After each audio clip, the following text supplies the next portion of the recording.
شهر رمضان الذي أنزل فيه القرآن هدى للناس.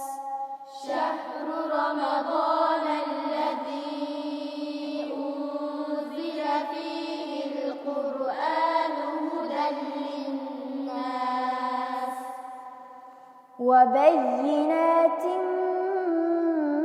من الهدى والفرقان. وبينات من الهدى والفرقان. ibodatda usul ko'p, fazilatga boy bo'lgan, mag'firat ham barakat, rahmatlarga liq to'lgan, jannatlar keng ichilib, do'zax mahkam taqilib, yetib keldi bizlarga xush muborak Ramazon. أعوذ بالله من الشيطان الرجيم.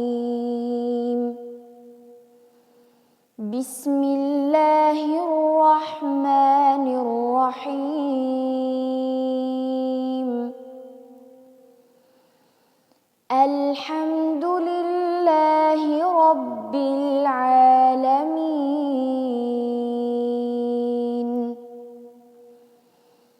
الرحمن الرحيم.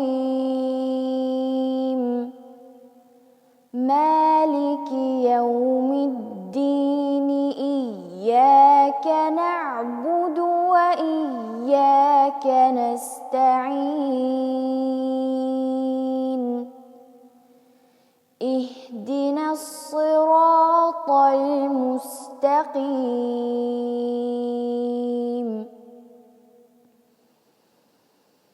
صراط الذين أنعمت عليهم غير المغضوب عليهم ولا الضالين.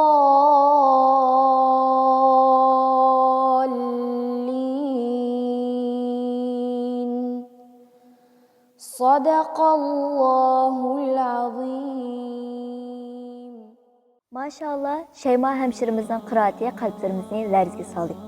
Sur Fatiha'nın Umul Kitab, Umul Kur'an, Ruqya qatarlıq 20'den artıq ismi var. Fatiha degan ism surning mazmuni bilan munosabatli bo'lib, arab tilida har qanday bir kitob yoki temining boshlanish nuqtasi Fatiha deb ataldi.